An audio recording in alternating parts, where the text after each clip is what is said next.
નમસ્કાર મિત્રો, આજે આપણે દ્વિતીય સત્રાંત પરીક્ષા 2025 ધોરણ 6 વિષય ગુજરાતી અને તારીખ 16/4/2025 અને વાર બુધવારમાં લેવાઈ ગયેલા પેપરનું સોલ્યુશન કરીશું. પ્રશ્ન 1 છે, નીચેના પ્રશ્નોના ઉત્તર લખો. 6 માર્ક્સનો છે અને પ્રશ્ન 3 છે, એટલે કે એક પ્રશ્ન 2 માર્ક્સનો છે.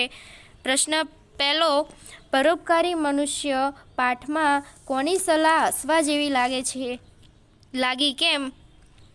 તો તેનો જવાબ આવશે, આ પાઠમાં કાગડાની સલાહ હસવા જેવી લાગી કેમ કે લેખકને કૂવામાં પડી ગયેલ દેડકાને બચાવવા પોતાની ચાંચ ડૂબાવીને પાણી બહાર કાઢવાની સલાહ આપી છે, જે એક અશક્ય કારણ છે. બીજો પ્રશ્ન, આનંદી પોતાની માતાને કઈ રીતે મદદરૂપ થતી હતી? તો તેનો જવાબ આવશે, આનંદી પોતાની માતાને ઘરકામમાં મદદરૂપ થતી હતી. કચરો સાફ કરવામાં, કપડાં ધોવામાં અને વાસણ ઘસવામાં અન્ય રીતે મદદરૂપ થતી હતી. પ્રશ્ન 3 છે, ડાંગી લોકો હાથ ઉદ્યોગની વસ્તુઓ કેમ બનાવતા હશે? તો તેનો જવાબ આવશે, ડાંગી લોકો પોતાની જરૂરિયાતો પૂરી કરવા માટે અને પરંપરાગત આ કલાને જીવંત રાખવા માટે હાથ ઉદ્યોગની વસ્તુઓ બનાવતા હશે. પહેલાનો બ, નીચેના પ્રશ્નોના ઉત્તર લખો. તે પણ 8 માર્ક્સનું છે. પ્રશ્નો 4 છે, એટલે કે એક પ્રશ્ન 2 માર્ક્સનો. પહેલું, હોડીને આગળ વધવામાં સઢ કેવી રીતે ઉપયોગી થતો હશે? તો તેનો જવાબ આવશે, સઢ એ પવનનો ઉપયોગ કરે છે. પવન સઢ સાથે અથડાય છે અને સઢ સાથે પવન અથડાવાથી હોડીને ધક્કો મારે છે. તેથી હોડીને આગળ વધારવામાં સઢ ઉપયોગી થતો હશે. બીજો પ્રશ્ન છે, 4 ચોરની સામે ધૂળો કેમ બાથ ભીડી શક્યો? તો તેનો જવાબ આવશે, કારણ કે ધૂળો હિંમતવાર અને બહાદુર હતો. તે પોતાના મિત્રોને બચાવવા માટે અને ગામની રક્ષા માટે તે 4 ચોર સામે લડી શક્યો. પ્રશ્ન 3 છે, શેરીએ આવે સાદ કાવ્યના આધારે આંબાવાડિયાનું વર્ણન કરો. તો મિત્રો, આ પ્રશ્નના જવાબમાં કાવ્યનું વર્ણન કરી દેવું. ચોથો પ્રશ્ન છે, એકલો જાને રે કાવ્યના આધારે કવિ એકલો જવાનું શા માટે કહે? તો આનો જવાબ પાઠ્યપુસ્તકના આધારે આપવો. પ્રશ્ન 2 છે, ફકરાના આધારે નીચેના પ્રશ્નોના જવાબ આપો. અહીંયા 5 પ્રશ્નો છે, તો તમે પેરેગ્રાફ વાંચીને તેના પ્રશ્નોના જવાબ આપી શકો છો. પ્રશ્ન 3, આપેલ કાવ્ય પંક્તિઓનો વિચાર વિસ્તાર કરો. અહીંયા 3 આપેલી છે, તેમાંથી કોઈ પણ 2 લખવાની છે, તે પણ તમે પોતાની રીતે કરી શકો. પ્રશ્ન 4 છે, માગ્યા મુજબ ઉત્તર લખો. પહેલું, આપેલા શબ્દનો અર્થ લખી તેના વાક્યમાં પ્રયોગ કરો. પહેલું છે વિશ્વાસ, તો તેનો અર્થ થાય ભરોસો. બીજું છે ગડમથલ, તો તેનો અર્થ થાય મૂંઝવણ, અને તેના વાક્ય તમે પોતાની રીતે બનાવી શકો. બીજું છે નીચેના શબ્દોનો વિરુદ્ધાર્થી અર્થ આપી તેના વાક્યમાં પ્રયોગ કરો. તો કાયર છે, તો તેનો વિરુદ્ધાર્થી થાય બહાદુર. ત્રીજું, ઉદાહરણ મુજબ વાક્ય શણગારી લખો. તે ઉદાહરણ આપેલું છે તે વાંચીને તમે પોતાની રીતે વાક્ય કરી શકો છો. માગ્યા મુજબ ઉત્તર લખો. પહેલું, રૂઢિપ્રયોગનો અર્થ લખી વાક્ય પ્રયોગ કરો. પહેલું છે પગને પાંખો આવવી, એટલે કે તેનો અર્થ થાય ખૂબ જ ઝડપથી ચાલવું. બીજું છે શિરે હોવું, એટલે કે જવાબદારી હોવી. બીજું છે શબ્દ સમૂહ માટે એક શબ્દ લખો.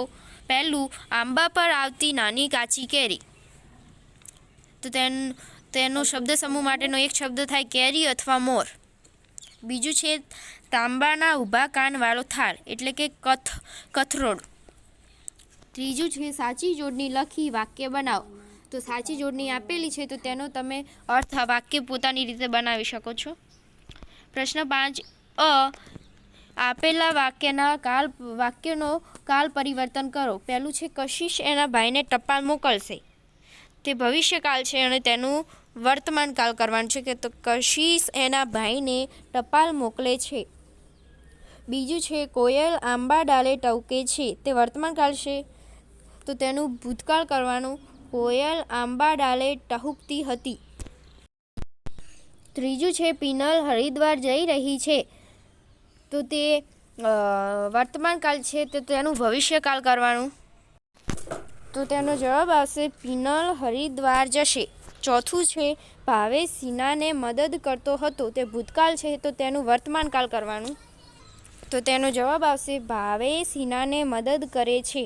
પાંચમું છે રેખા ચટાકેદાર દાળ બનાવે છે. તે વર્તમાન કાળ છે તેનું ભૂતકાળ કરવાનું છે.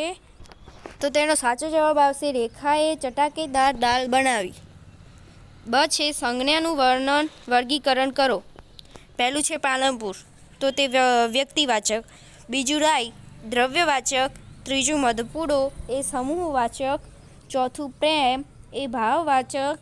પાંચમું પર્વત એ જાતિવાચક. છઠ્ઠું છે ટોળું એ સમૂહવાચક સંજ્ઞા. સાતમું શિક્ષક એ જાતિવાચક સંજ્ઞા. આઠમું ઘી એ દ્રવ્યવાચક સંજ્ઞા. નવમું નફરત એ ભાવ દર્શાવે એટલે કે ભાવવાચક સંજ્ઞા. 10મું દીપ્તિ એ વ્યક્તિનું નામ છે એટલે કે વ્યક્તિવાચક સંજ્ઞા. ક છે ક્રિયા વિશેષણનો ઉપયોગ કરી વાક્ય બનાવો. પહેલું છે વહાલપૂર્વક એટલે કે માતા બાળકને વહાલપૂર્વક પ્રેમ કરે છે. બીજું છે ધીમું ધીમું તો કે સસલું ધીમે ધીમે ચાલે છે અથવા કાચબો ધીમે ધીમે ચાલે છે. ત્રીજું છે નિયમિત આપણે નિયમિત શાળાએ જવું જોઈએ. ચોથું છે અવારનવાર તો કે વરસાદ અવારનવાર આવે છે. પાંચમું છે ઝડપથી તો કે ટ્રેન ઝડપથી ચાલે છે. પ્રશ્ન 6 એ કૌંસમાં આપેલા ભાવ દર્શાવતા શબ્દોનો ઉપયોગ કરી ખાલી જગ્યા પૂરો. પહેલું છે સાધુ મહારાજની સેવા કરવી તે આપણી નૈતિક ફરજ છે. તો તેનો જવાબ આવશે સેવા. બીજો છે જંગલમાં રાહુલ સિંહને જોઈ હિંમત હાર્યો નહીં. ત્રીજું જય દોડમાં પ્રથમ આવતા આનંદમાં આવી ગયો. ચોથું છે મંદિરમાં ચોરી કરતા ચોરને જોઈ લોકો ગુસ્સે થયા. પાંચમું રોનકને દયા આવી કારણ કે તેણે પાણી વગર ટળવળતા પક્ષીઓ જોયા. બ છે ભાવ દર્શાવતા શબ્દોનો ઉપયોગ કરી વાક્ય બનાવો. પહેલું છે ક્રોધ તો કે ક્રોધ સ્વાસ્થ્ય માટે હાનિકારક છે. બીજું છે સ્નેહ માતા પિતા બાળકને સ્નેહ કરે છે.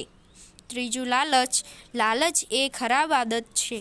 ચોથું પ્રેમ આપણે બધાને પ્રેમ કરવો જોઈએ.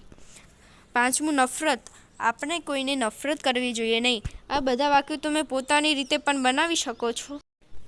પ્રશ્ન 7 અ પાત્રનો પરિચય આપો. ગમે તે એક લખવાનું. અહીંયા 2 આપેલા છે અભિમન્યુનું પાત્ર લેખન અને ધુલાનું પાત્ર લેખન.